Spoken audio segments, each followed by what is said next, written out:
Hello दोस्तों, तो कैसे हैं आप सब। आशा करता हूं कि आप सब ठीक होंगे।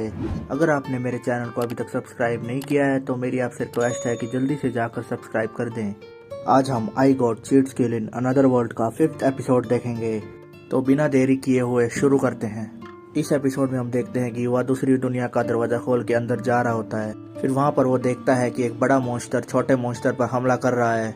युवा देखता है कि वो बड़ा मॉन्स्टर बहुत खतरनाक है। फिर युवा मन ही मन सोचने लगता है कि ऐसा करने से तो मेरी जान चली जाएगी, मैं ऐसा नहीं कर सकता। इसे सोचकर फिर वो वापस अपने रियल वर्ल्ड में जाने लगता है। वो सोचने लगता है कि मेरे ग्रैंडपा यहाँ होते तो वो उस छोटे मॉन्स्टर की मदद जरूर करते।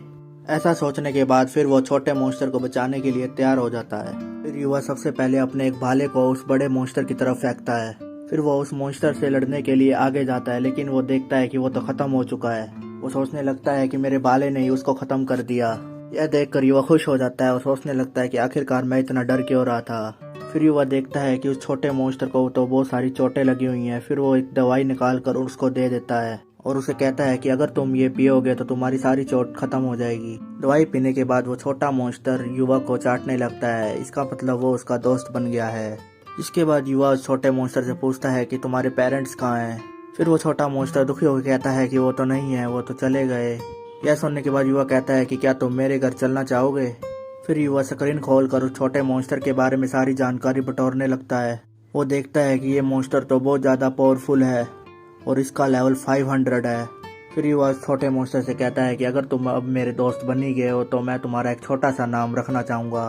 वो कहता है कि मैं तुम्हारा नाम नाइट रखूँगा।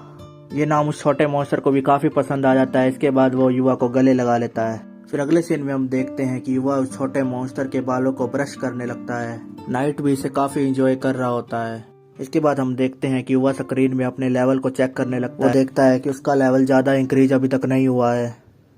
ये देखकर युवा को बहुत अजीब लगता है। वो सोचता है कि मैंने तो स्ट्रॉन्ग मॉन्स्टर को हराया था, लेकिन ये लेवल तो बढ़ा ही नहीं। इसके बाद हम रियल वर्ल्ड में देखते हैं जहाँ पर युवा स्कूल में जा रहा होता है। वो उस छोटे मॉन्स्टर को अपने घर पर ही छोड़ के जा रहा होता है। इसके बाद युवा अपनी क्लास के बच्चे को बताता है कि उसने एक पेट को अडॉप्ट किया है और उनसे पूछने लगता है कि क्या तुम्हें पता है पेट शॉप कहाँ पर है। यह सुनकर काइडो तो बहुत ज्यादा एक्साइटेड हो जाती है और उससे पूछने लगती है क्या तुम्हारे पास पेट है, और पूछने लगती है तुम्हारे पास उसकी पिक्चर्स हैं। फिर हम देखते हैं कि काइडे काफी एक्साइटेड होकर युवा के क्लोज आ जाती है। फिर युवा कहने लगता है कि तुम तो बहुत क्लोज आ रही हो। फिर इसी बात से काइडे भी शर्मा जाती है और पीछे हट के उससे माफी मांगने लगती है। फिर युवा काइडे से कहने लगता है कि माफ करना, मेरे पास पिक्चर तो नहीं है क्योंकि मेरे पास स्मार्टफोन नहीं है। ये देखकर वहाँ खड़े सारे बच्चे हैरान हो जाते हैं और सोचने लगते हैं कि इसके पास एक स्मार्टफोन भी नहीं है। जिसे सुनकर युवा कहता है कि मेरे को स्मार्टफोन की अभी तक कोई जरूरत ही नहीं पड़ी। फिर युवा के दोस्त उसको पेट शॉप और एनिमल हॉस्पिटल की लोकेशन को बता देते हैं और युवा से कहते हैं कि आज हम तुम्हारे साथ नहीं चल सकते क्योंकि आज हम बहुत बिजी हैं। यह सुनकर काउडे फिर कहती है कि मैं तुम्हारे साथ चल सकती हूँ क्योंकि मैं आज फ्री हूँ। इसके बाद युवा मान जाता है और कहता है कि तुम चल सकती हो। इसके बाद काउडे मन ही मन में सोचने लगती है कि ये तो हमारी पहली डेट है।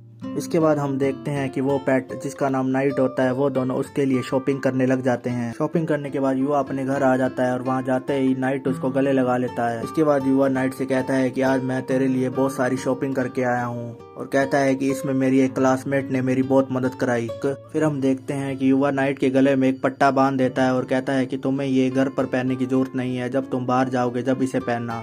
फिर हम देखते हैं कि दोनों पार्क में घूमने आ जाते हैं और पहले की तरह सारी लड़कियां उसे घूर रही होती हैं और सोच रही होती हैं कि ये कितना हैंडसम है युवा। फिर हम देखते हैं कि वो पार्क में चल ही रहा होता है कि उसे रास्ते में कावरी मिल जाती है। फिर वो युवा से पूछती है कि ये तुम्हारे साथ कौन है। इसे सुनकर युवा कहता है कि ये मेरा फैमिली मेंबर है, इसका नाम नाइट है। इसके बाद हम देखते हैं कि वो नाइट को सहलाने लगती है और कहती है कि ये कितना क्यूट है। फिर कावरी युवा को कहती है कि ये तो कितना प्यारा है और उससे पूछती है कि ये कौन सी ब्रीड है। फिर युवा कहता है कि मुझे तो नहीं पता ये कौन सी ब्रीड का है। फिर हम देखते हैं कि वहाँ पर घूमते घूमते म्यू भी वहाँ पर आ जाती है। म्यू वो एक्ट्रेस होती है जिसका शूट युवा के साथ मॉल में हुआ होता है। फिर युवा म्यू से पूछने लगता है तुम यहाँ क्या कर रही हो। फिर म्यू कहती है कि मैं तो रोज शाम को यहाँ पर टहलने आती हूँ। फिर युवा कावरी को म्यू का इंट्रोडक्शन कराने लगता है और कहता है कि ये एक फैशन मॉडल है और कहता है कि ये मुझे एक मॉल में मिली थी। फिर युवा म्यू से कावरी का इंट्रोडक्शन कराने लगता है और कहता है कि ये मेरी एक क्लासमेट है। फिर वो नाइट का इंट्रोडक्शन भी कराता है। फिर म्यू युवा से पूछने लगती है कि क्या तुम रोज टहलने आओगे यहाँ पर। इसे सुनकर युवा कहता है कि हाँ शायद मैं सोच रहा हूँ ऐसा। फिर म्यू कहती है कि ऐसी बात है तो हम काफी बार मिलेंगे। फिर हम देखते हैं कि युवा और म्यू को बात करते हुए काउरी बहुत जेलस फील कर रही होती है। फिर हम देखते हैं कि वहाँ पर खड़े सारे लोग उन्हें घूर रहे होते हैं। इस पर म्यू कहती है कि इससे पहले यहाँ पर बहुत भीड़ हो जाए मैं यहाँ से चली जाती हूँ। फिर वो वहाँ से चली जाती है। म्यू के जाने के बाद काउरी युवा से पूछती है कि क्या तुम एक दूसरे को डेट कर रहे हो। ये सुनकर युवा कहता है कि नहीं नहीं, मैं तो म्यू से मॉल में पहली बार मिला था, और कहता है कि मैं तो उससे डेट करने के लिए बिल्कुल लायक नहीं हूँ, वो तो एक बड़ी फैशन मॉडल है। ये सुनकर काउरी युवा पर गुस्सा हो जाती है और कहने लगती है कि तुम अपने बारे में ऐसा क्यों सोचते हो हमेशा।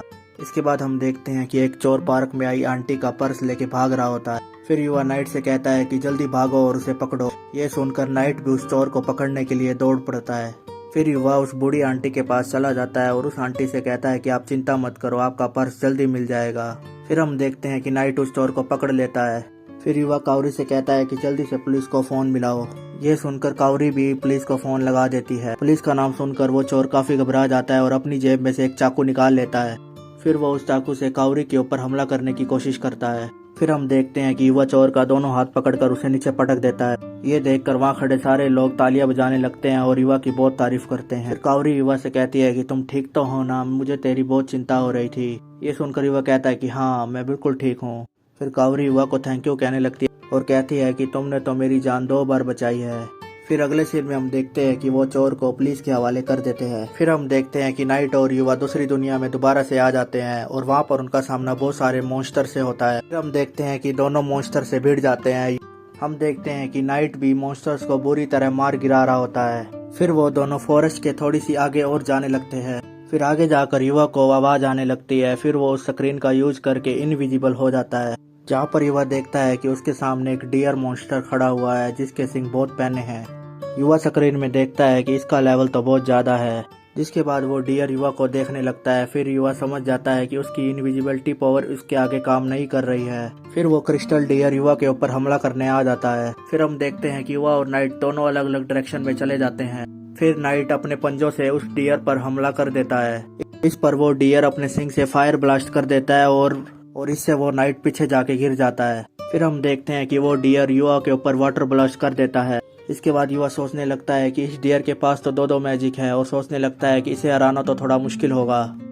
फिर युवा नाइट से कहता है कि हमें इसका ध्यान भटकाना पड़ेगा। फिर वो दोनों उसका ध्यान भटकाने में लग जाते हैं। फिर हम देखते हैं कि वो डियर अपने दोनों मैजिक का इस्तेमाल एक साथ कर देता है। फिर हम देखते हैं कि युवा उस डियर का ध्यान भटका कर उसे मार गिराता है। फिर वो डियर मरने के बाद काफी आइटम छोड़ जाता है अपने। युवा फिर उसके आइटम को एक एक करके चेक करने लगता है। युवा स्क्रीन में देखता है कि ये तो एक पोर्टेबल बाथ है। फिर हम देखते हैं कि युवा उसकी मदद से एक बात को बना देता है। फिर युवा उस बात को अपने घर पर ले आता है। फिर हम देखते हैं कि युवा और नाइट दोनों उस बात में नहाने लगते हैं। फिर अगले सीन में हम देखते हैं कि एक और खतरनाक मॉन्स्टर उन दोनों पर हमला कर देता है। उस मॉन्स्टर का नाम निडल रोलर होता है। वो बहुत तेजी से रोलर की तरह उनकी तरफ आने लगता है। फिर हम देखते हैं कि उस मॉन्स्टर को भी युवा और नाइट आसानी से हरा देते हैं। फिर अगले सीन में हम देखते हैं कि दोनों एक अजीब सी जगह पर आ जाते हैं। युवा आगे जाता है जब वहाँ उसको एक डेड स्केलेटन भी दिखता है। फिर नाइट युवा को बुलाता है और उसे एक बुक दिखाता है। उस बुक का नाम होता है द बुक ऑफ सेज। फिर युवा उस बुक को पढ़ने लगता है। फिर एपिसोड की एंडिंग में हम देखते हैं कि एक बंदा होता है जो एक लड़की से कह रहा होता है कि मैं चाहता हूँ कि तुम उसे मार दो। फिर वो लड़की कहती है कि मैं ये तो कर तो दूंगी, लेकिन मैं इसके लिए बहुत सारे पैसे लूंगी। फिर इसी के साथ ये एपिसोड यहाँ पर खत्म हो जाता है। अगर आपको ये एपिसोड पसंद आया हो तो सब्सक्राइब और लाइक करना ना भूले। और इस वीडियो में अगर मेरे से कोई गलती हो गई हो तो मुझे माफ कर देना। अब हम फिर मिलेंगे नए एपिसोड के साथ। Thank you.